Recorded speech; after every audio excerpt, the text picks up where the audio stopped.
Vamos lá então, pessoal. Boa noite, boa noite.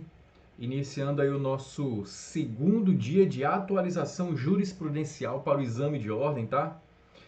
Hoje, como prometido, nós vamos falar um pouco sobre alguns julgados ali do segundo semestre de 2021 e agora do início de 2022 em processo penal, que eu tenho quase certeza que pode cair em alguma das provas deste ano, seja no exame da OAB o 34, o 35 e talvez o 36, se for ocorrer o 36 ainda esse ano, tá bom?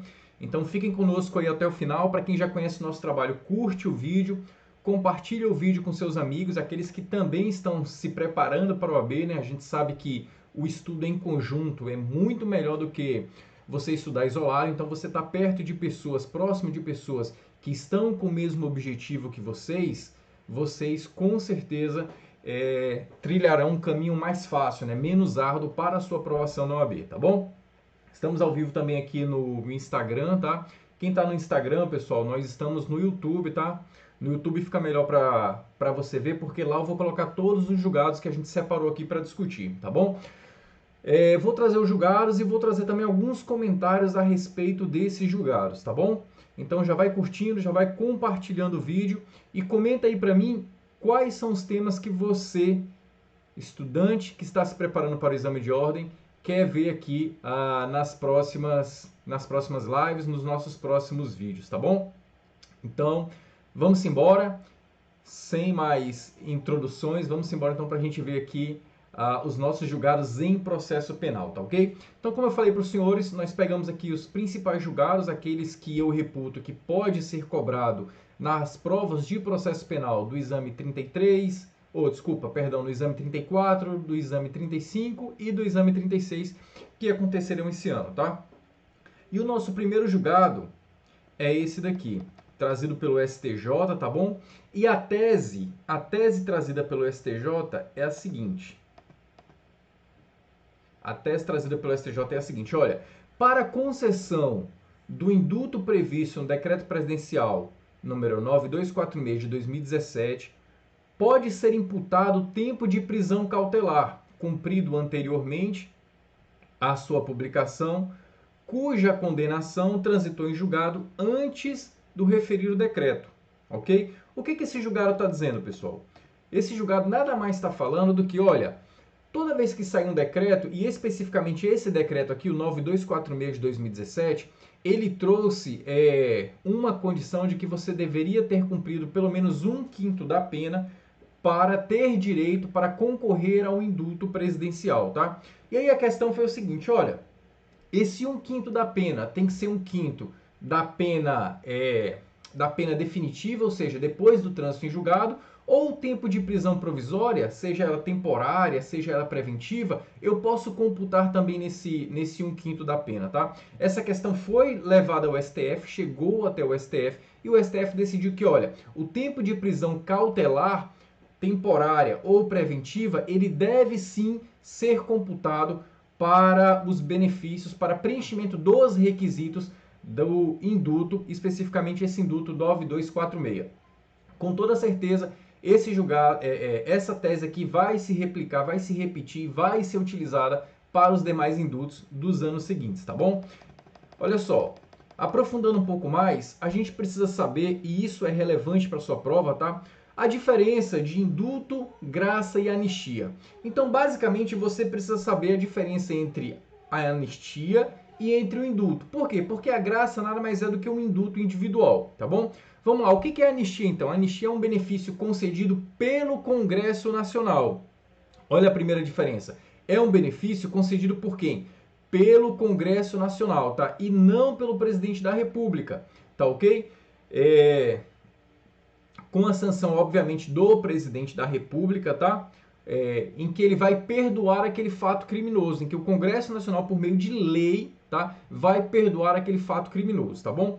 Diferentemente ao indulto. O indulto é concedido por decreto presidencial e, obviamente, pode ser delegado essas funções, seja para o advogado-geral da União, seja para o procurador-geral da República ou até mesmo delegado para ministros de Estado, tá bom? Então, enquanto a anistia é mediante lei, né, pelo Congresso Nacional, o indulto é mediante decreto presidencial, tá ok? E a graça, professor, como é que ficaria? A graça nada mais é do que um induto individual, né? O induto, estricto sensu falando, ele é coletivo, tá? O presidente da República, por meio de decreto, coloca alguns requisitos e quem preencher aqueles requisitos pode ser concedido o induto. A graça é um induto individual, tá bom? Especificamente ao induto 9246, ao decreto, perdão, 9246 de 2017, a regra trazida por esse decreto foi a seguinte. Olha só, preste atenção aqui. Ele trouxe que tem direito ao induto as pessoas que cumpriram 1/5 da pena. Tá? Então, todas aquelas pessoas que cumpriram 1/5 da pena teriam, em regra, direito ao induto. Tá bom? A questão é o seguinte, como eu falei, né? Chegou às portas do STF o seguinte questionamento. Esse 1/5 da pena tem que ser 1/5 de pena definitiva, ou seja, após o trânsito em julgado, ou esse 1/5 da pena tem que ser 1/5 da pena, eu posso considerar a prisão cautelar, seja ela preventiva, seja ela temporária. E o STF entendeu, e eu trouxe para os senhores aqui o julgado, tá? O STF entendeu que esse 1/5 da pena, específico nesse decreto 9246, eu poderia computar também a prisão cautelar, seja ela preventiva ou temporária, tá? Mas, professor, como é que isso pode cair na minha prova da OAB? Eu achei o tema um pouco complexo. Tá, mas isso pode cair sim. A prova do exame de ordem, as questões da FGV do exame de ordem, eles adoram cobrar essa questão de execução da pena, de cumprimento da pena, de indulto, né?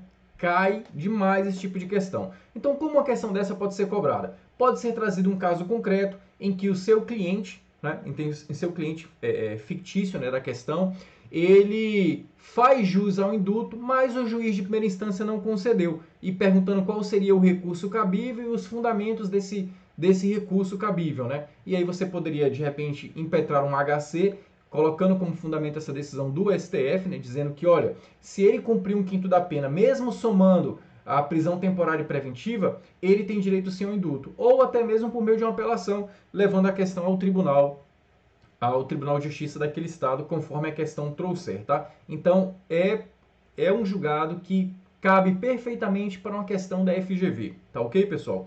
Vamos aqui então para o nosso segundo julgado, o nosso segundo julgado de hoje, tá?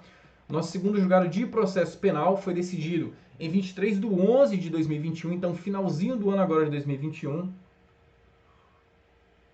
E a tese trazida pelo STJ foi a seguinte, preste atenção aqui. A tese trazida pelo STJ foi a seguinte, olha, se a defesa técnica teve pleno acesso aos autos da ação penal, anexos e mídias eletrônicas, a negativa de ingresso de notebook na unidade prisional para que o custodiado visualize as peças eletrônicas não configura violação do princípio ampla defesa. Eu, particularmente, eu discordo desse julgado, tá bom? Eu discordo. Por quê? Porque os princípios do contraditório e da ampla defesa, o próprio nome já ajuda. O réu, o acusado, o investigado, ele tem direito sim a uma ampla defesa. E qual seria o fundamento para você negar que ele tivesse acesso à mídia que está no processo, aos autos do processo? Não existe fundamento. No entanto, o que vale para sua prova, e aí fiquem ligados, tá? O que vale para sua prova é isso aqui, é essa tese, tá? Então, se a defesa técnica, ou seja, o advogado do réu, teve acesso aos autos da ação penal, teve acesso aos anexos, teve acesso às mídias, pode sim ser negada ao custodiado, né, aquele que está preso, o ingresso de notebook na unidade prisional para que ele também tenha acesso, tá? Em outras palavras, pessoal, e isso pode cair na questão de vocês, tá? O que o STJ disse foi o seguinte, olha, não configura cerceamento de defesa o fato de não se omitir que o réu que está preso preventivamente tem acesso a um notebook na unidade prisional a fim de examinar provas nos autos. Olha só, esse julgado aqui, essa explicação e esse exemplo eu trouxe lá do site Dizer o Direito, tá?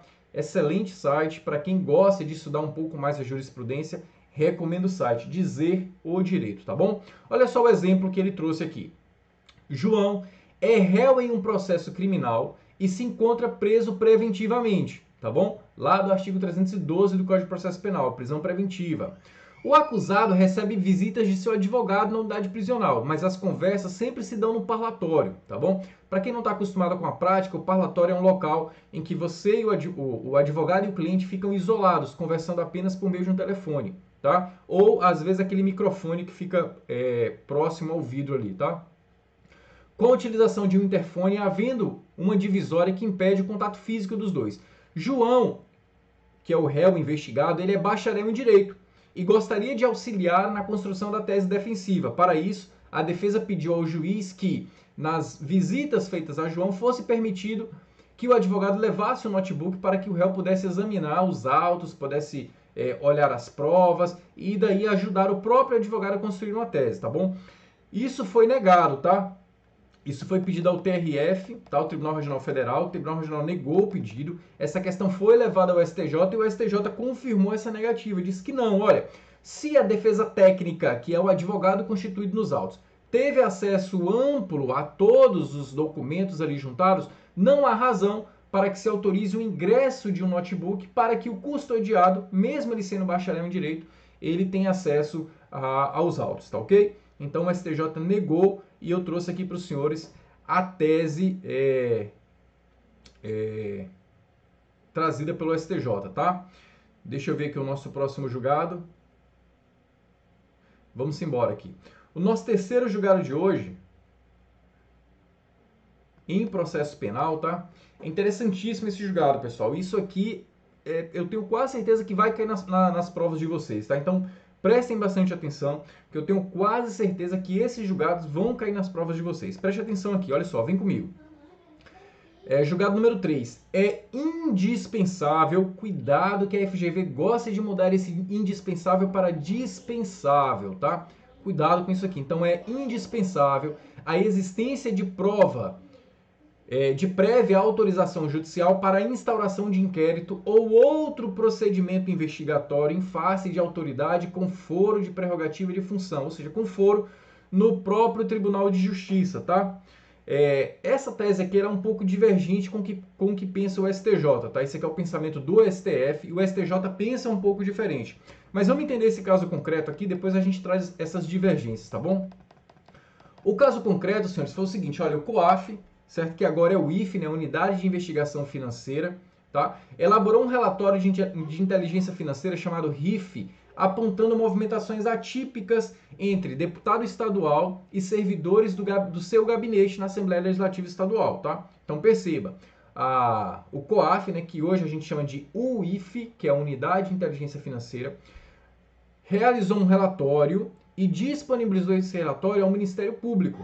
Tá? Um relatório que dizia que existia movimentações financeiras atípicas entre determinado deputado estadual e os seus servidores no seu gabinete, tá bom? O Ministério Público solicitou a produção de 4 RIFs, né, 4 relatórios de inteligência financeira complementares sobre as operações financeiras realizadas. Ao final da investigação, o MP ofereceu denúncia contra o parlamentar, imputando-lhe a prática em tese dos crimes de peculato, organização criminosa e lavagem de dinheiro. Olha só, o STF declarou a nulidade de todas as provas trazidas pelo Ministério Público. Por quê? Por quê? Perceba o seguinte, olha, para o colegiado do STF, a segunda turma, o compartilhamento desses dados foi ilegítimo, porque realizado a partir de documentação direta entre MPE, Ministério Público Estadual, e o COAF, né, hoje chamado de UIF, antes mesmo que houvesse autorização do Tribunal de Justiça, tá? No entendimento do STF, senhores, sempre que a polícia, por meio do inquérito policial, ou o Ministério Público, por meio do procedimento de investigação criminal, que é o PIC, tá? Sempre que a polícia, por meio de inquérito, ou o Ministério Público, por meio do PIC, procedimento de investigação criminal, for investigar algum réu com foro de prerrogativa e de função, seja no próprio STF, seja no STJ, seja no Tribunal de Justiça Estadual, que foi o que foi trazido aqui nessa tese, precisa pedir autorização para iniciar as investigações. Perceba, de acordo com o STF, para que o Ministério Público ou a polícia investigue determinada pessoa que possua foro por prerrogativa de função, é necessária a autorização para iniciar essa investigação.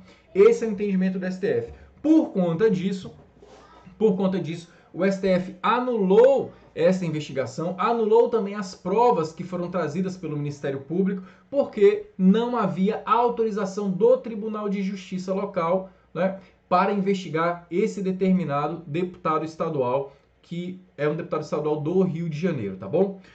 Vamos aprofundar aqui um pouco mais. Essa questão de busca de provas, senhores, sem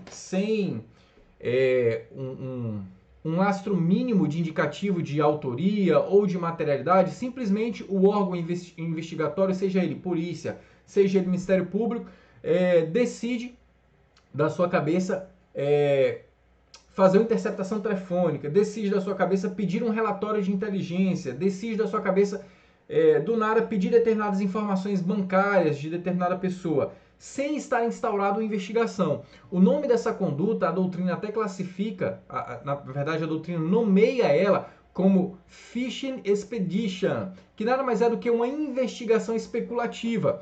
A doutrina ela explica que, olha, é como se o órgão investigatório, seja ele Ministério Público, seja ele Polícia Civil ou Federal, ele simplesmente pega as suas redes, né, os seus braços, as suas redes, e joga em cima de determinada pessoa, mas sem ter uma justa causa mínima, né, um lastro mínimo de indicativo, de autoria, de materialidade, pior, sem sequer instaurar, tombar um inquérito investigativo ou um procedimento de investigação criminal, tá bom? Então esse tipo de conduta é rechaçada pela doutrina e foi confirmada agora pelo STF no sentido de que o STF entende, de novo, só para a gente fixar a tese, o STF entende que para se iniciar uma investigação, seja pela Polícia Civil por meio de inquérito, seja pelo Ministério Público por meio de um procedimento de investigação criminal, necessita, se o investigado for alguém com foro de prerrogativa de função, necessita da autorização do tribunal respectivo.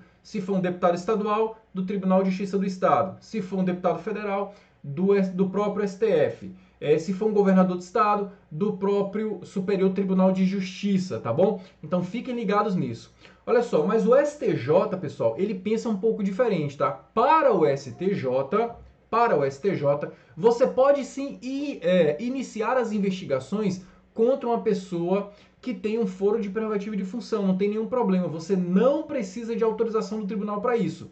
Você só vai precisar de autorização do tribunal respectivo, onde o investigado tem um foro por prerrogativa, quando você decidir, quando a autoridade investigativa, né, seja Ministério Público ou seja a Polícia Civil, quando decidir indiciar para a Polícia Civil ou denunciar para o Ministério Público aquela determinada autoridade. Somente nesse momento, para o STJ, é que você precisaria de uma autorização do respectivo tribunal, onde aquele investigado tem o foro por prerrogativa de função. Então, olha só a diferença. Para o STF, tá? Para o STF, investigação em cima sobre pessoa com foro de prerrogativa. Precisa de autorização para iniciar a investigação?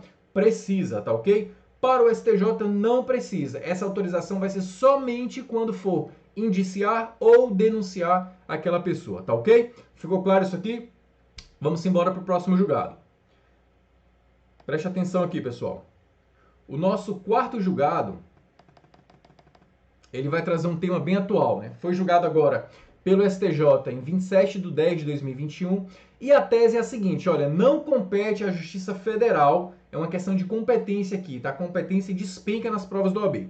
Não compete à Justiça Federal processar e julgar desvio de valores de auxílio emergencial pagos durante a pandemia de Covid-19 por meio de violação de sistema de segurança de instituição privada sem que haja fraude direcionada à instituição financeira federal. O que o julgado quer dizer? Quer dizer o seguinte, olha, se não tiver interesse de uma instituição financeira federal, e aqui a gente tem que trazer a Caixa Econômica Federal, que é quem paga, que é quem distribui, na verdade, quem paga é o governo, mas a Caixa Econômica faz esse papel de distribuição. Quem distribui, na verdade, essas verbas do auxílio emergencial, se não tiver o interesse dela, não há razão, lá nos termos do artigo 109 da Constituição, de firmar uma competência na Justiça Federal. A competência será na Justiça Estadual. Olha só o caso concreto, e mais uma vez eu peguei lá do site Dizer o Direito, tá? Olha só, Regina era beneficiária de auxílio emergencial. O dinheiro do benefício foi transferido da Caixa para a conta de Regina, ok? Foi então que Regina combinou de transferir esse dinheiro para a conta de Pedro, com o objetivo de que Pedro sacaria e devolveria para Regina. Só que Pedro não sacou esse dinheiro. E aí, qual é a competência então para apurar esse delito? E mais, que crime foi esse que Pedro praticou? Crime de roubo? Crime de furto? Crime de apropriação indébita? Qual seria o delito que Pedro praticou? Olha só, Pedro praticou o crime lá previsto lá no artigo 155, parágrafo 2º, que é o furto qualificado pela fraude, ou melhor dizendo, o furto mediante fraude, tá? E a competência, como eu acabei de falar para os senhores, a competência ela vai se firmar na Justiça Estadual. Por quê? Porque a Caixa Econômica ela não foi lesada. Não há interesse da União aqui, tá bom? Então a Caixa Econômica não foi lesada, que é uma empresa pública, tá? Não há interesse da União. Se não há interesse da União, não tem por que esse processo tramitar na Justiça Federal. Logo, ele vai tramitar na regra geral, que é na Justiça dos Estados, tá bom? Vamos aqui agora para o nosso próximo julgado. Julgado número 5, tá? Esse aqui também é um tema muito atual e eu vislumbro uma questão disso aqui. Perceba, olha só. Preste atenção aqui comigo. Vem comigo aqui, olha. Julgado do dia 23/10/2021 e o STF decidiu o seguinte, olha. A superveniência de realização de audiência de instrução e julgamento não torna, vou até grifar isso aqui, não torna a alegação de ausência de audiência de custódia, não torna superada, desculpa, a alegação de ausência de audiência de custódia.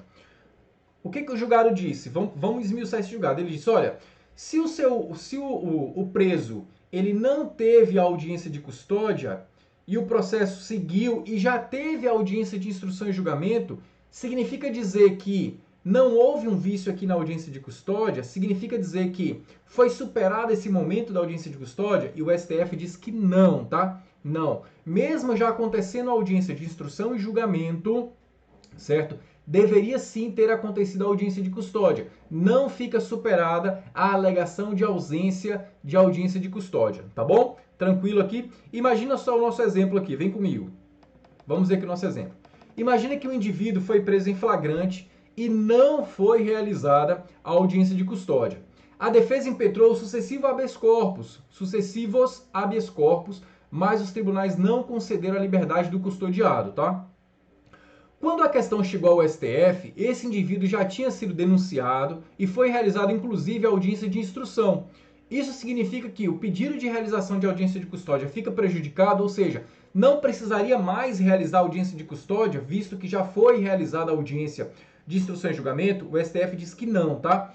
É preciso sim realizar a audiência de custódia. E o pedido de alegação da ausência da audiência de custódia não fica prejudicado. Esse foi o entendimento do STF. Olha só, ao julgar um caso como esse, houve empate na segunda turma do STF. 2 ministros votaram no sentido da alegação da ausência de audiência de custódia estaria superada, né? Tese firmada no STF, e outros 2 votaram no sentido de que a alegação não estaria superada, ou seja, houve empate, né, da turma, 2-2. Quando há empate, a tese tem que ser favorável ao réu, ao acusado, ao custodiado, ao investigado, tá bom? Então, diante do empate, a segunda turma concedeu parcialmente a ordem de habeas corpus e determinou ao juiz que realizasse sim a audiência de custódia no prazo de 24 horas a contar da comunicação desse julgado. Então, de novo, pessoal, resumindo, a falta de a realização da audiência de instrução e julgamento, certo? Anula o pedido de ausência de realização de audiência de custódia, que não foi feita lá no início. O STF diz que não, tá? Não anula. Mesmo tendo audiência de instrução e julgamento, deve ser realizada sim a audiência de custódia se ela não foi realizada lá no início, tá bom? Então fiquem ligados, porque uma questão da OAB, eu consigo vislumbrar aqui várias questões da OAB, na verdade, certo? Trazendo esse caso prático, o seu cliente, imagina a questão, o seu cliente não teve audiência de custódia realizada, certo? E aí já teve toda a instrução e julgamento do processo, e você você impetra um habeas corpus no Tribunal de Justiça, pedindo que seja realizada a audiência de custódia, o Tribunal de Justiça nega esse habeas corpus, dizendo para você que já foi realizada a instrução em julgamento, tá bom? E aí você, obviamente, recorre ao STF, por quê? porque o STF já afirmou essa tese no sentido de que, mesmo tendo a instrução em julgamento, é obrigatória a audiência de custódia, tá bom? Última pergunta aqui, pessoal. O que acontece se não for realizada a audiência de custódia? Será que se não for realizada a audiência de custódia, o réu tem que ser colocado em liberdade? Será que se não for realizada a audiência de custódia, o processo como um todo é nulo? O que acontece, pessoal, se não for realizada a audiência de custódia? Olha só, perceba. A falta da audiência de custódia constitui mera irregularidade, não afastando a prisão preventiva, tá? Não é porque não teve audiência de custódia que o réu vai ser colocado em liberdade imediatamente, tá bom? Perceba que esse dispositivo no Código de Processo Penal, ele está suspenso, tá? Decisão lá do ano passado, tá bom? Do ano retrasado, perdão, de 2020, ele está suspenso esse dispositivo. Então, hoje, a falta de audiência de custódia trata-se de uma mera irregularidade, tá bom? Não precisa, não faz com que o réu seja colocado em liberdade, tá ok, pessoal? Deixa eu voltar aqui então. Então, senhores, percebam, a gente trouxe aqui mais 5 julgados, tá? 5 julgados do final de 2021 para início de 2022. Eu tenho certeza que pelo menos 3 desses aqui vão cair nas próximas provas do OAB, tá? Se você está se preparando para o exame de ordem, você tem que ter muito claro 3 coisas na sua preparação. Primeiro, você tem que entender, pelo menos no que tange a algumas matérias constitucional, penal, processo penal e direito administrativo, você tem que entender, você tem que saber os julgados mais recentes dos tribunais, seja STJ, seja STF. Depois, você tem que estudar exaustivamente a lei seca, porque mais de 80% das questões do OAB são são fundamentadas na simples literalidade do dispositivo legal, tá? E por fim, pessoal, na sua preparação não pode deixar de faltar a resolução de questões. É somente por meio de questões que você vai conseguir revisar o assunto, que você vai conseguir entender como a banca está pensando, que você vai conseguir concatenar as ideias daquelas informações que você reteu no seu momento de estudo. Então a resolução de questões, eu diria que é o ponto final, o ponto crucial da sua preparação para o exame de ordem, tá? Se você gostou desse vídeo, curte, compartilha, manda esse vídeo para os seus amigos, compartilha no WhatsApp, comenta aqui nos comentários e diz quais são os próximos temas que você quer ver, tá bom? E amanhã nós temos a nossa atualização jurisprudencial, mais 5 julgados de direito constitucional e a gente fecha por final com o direito administrativo, tá bom? Fiquem com Deus, até o nosso próximo conteúdo, até amanhã e não esquece, curta, compartilhe esse vídeo e se inscreve no canal, pessoal. Grande abraço!